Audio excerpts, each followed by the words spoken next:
अस्सलाम वालेकुम, welcome to my YouTube channel Explore Physics. मैं मोहम्मद खिताब, पीएचडी स्कॉलर ऑफ फिज़िक्स। अगर अभी तक आपने हमारा चैनल सब्सक्राइब नहीं किया है तो प्लीज़ सब्सक्राइब कीजिए और बेल आइकन प्रेस कीजिए ताकि हर वीडियो की नोटिफिकेशन आपको मिले। और आज के लिए हमारा टॉपिक है specific heat capacity and heat capacity. हम पहले इन दोनों को अंडरस्टैंड करेंगे कि दोनों हैं क्या चीज़, फिर इन दोनों में डिफरेंसेस देखेंगे कि इन दोनों में क्या डिफरेंसेस हैं। तो स्पेसिफिक हीट कैपेसिटी हमारा बेसिक जो प्लेलिस्ट है उसके तकरीबन आखिरी लेक्चर चल रहे हैं। इसके बाद फिर हम आएंगे थोड़ा सा एडवांस करेंगे, सेलेक्टिव टॉपिक करेंगे, फिर हम आएंगे यूनिवर्सिटी लेवल के कोर्स में इंशाल्लाह। तो स्पेसिफिक हीट कैपेसिटी क्या है, ये देखें ना, ये स्पेसिफिक वर्ड, उसको स्पेसिफिक कहते हैं मखसूस को, ख़ास को। ये स्पेसिफिक वर्ड उसको ख़ास बना रहा है। किस तरह ख़ास बना रहा है कि ये किसी एक ख़ास ऑब्जेक्ट के लिए है, और वो ख़ास ऑब्जेक्ट कितना है, 1 kg ऑब्जेक्ट। ये फैक्ट्स है। आप उस 1 kg से ना ज़्यादा लेंगे ना कम लेंगे, 1 kg ऑब्जेक्ट फिक्स आप लेंगे, ठीक है। वो ऑब्जेक्ट कुछ भी आप ले सकते हैं, वो पानी आप ले रहे हैं, आयरन ले रहे हैं, निकल ले रहे हैं, कोबाल्ट ले रहे हैं, कुछ भी ले रहे हैं, लेकिन 1 kg उसका लेंगे। 1 kg ऑब्जेक्ट है, उसका आपने टेम्परेचर बनाना है 1 केल्विन, या चूँकि चेंज केल्विन और डिग्री दोनों में एक जैसा होता है तो आप 1 डिग्री सेल्सियस भी कह सकते हैं, ठीक है। चेंज दोनों में एक जैसा होता है, केल्विन एंड सेल्सियस में।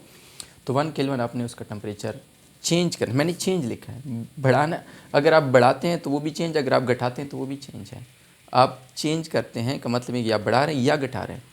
तो अगर बढ़ा रहे हैं तो आप हीट देंगे, अगर आप घटा रहे हैं तो आप हीट लॉस करेंगे, ठीक है। तो वो हीट कि जो 1 डिग्री टेम्परेचर को चेंज करता है, या 1 केल्विन चेंज करता है टेम्परेचर को किसी ऑब्जेक्ट का, 1 kg ऑब्जेक्ट का, ठीक है। 1 kg उसमें फैक्ट्स है, तो उस हीट को आप नाम देते हैं स्पेसिफिक हीट कैपेसिटी, ठीक है। और ये as a constant opportunity appear होता है मैथमेटिक्स की इक्वेशन में।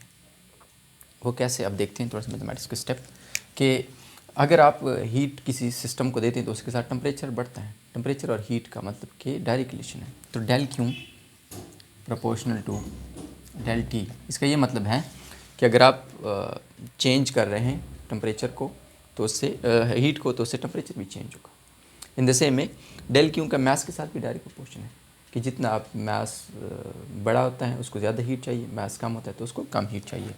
तो यहाँ पे मैं दूसरा इक्वेशन कैसे लिखूँगा, del Q proportional to M, मैं दोनों को डायरेक्टली कंबाइन करता हूँ, तो del Q proportional to M del T.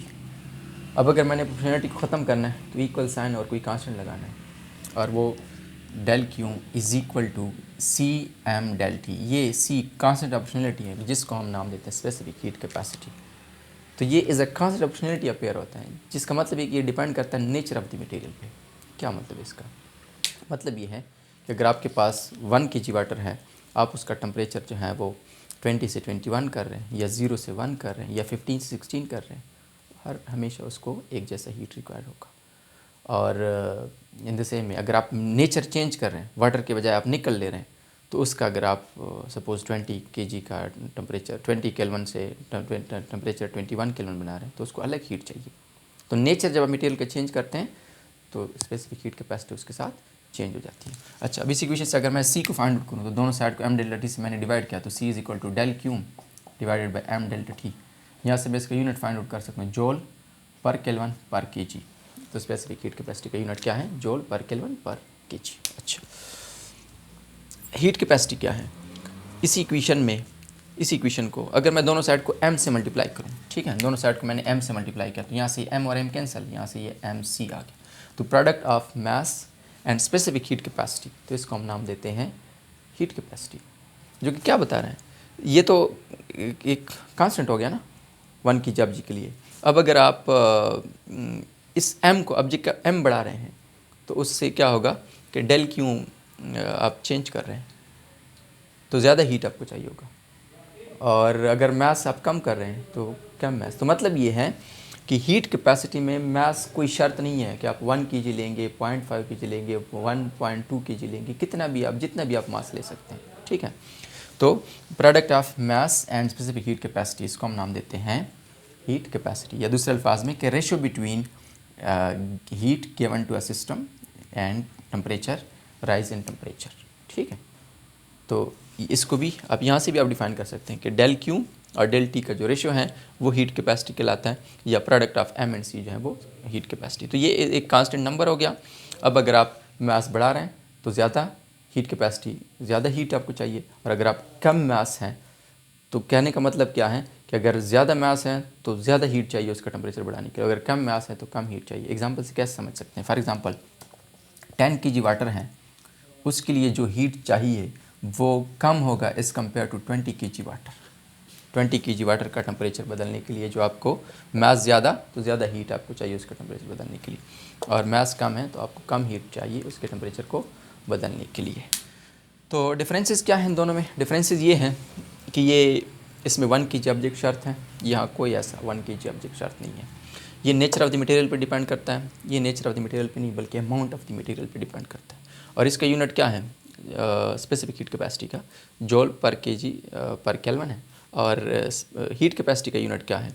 जॉल पर केल्विन है। तो यूनिट में भी फ़र्क है।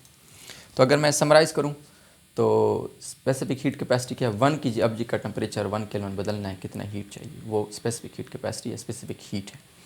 और हीट कैपेसिटी क्या है कि किसी भी ऑब्जेक्ट का टेम्परेचर 1 केल्विन बदलना है तो कितना हीट आप दे रहे हैं, वो हीट कैपेसिटी है।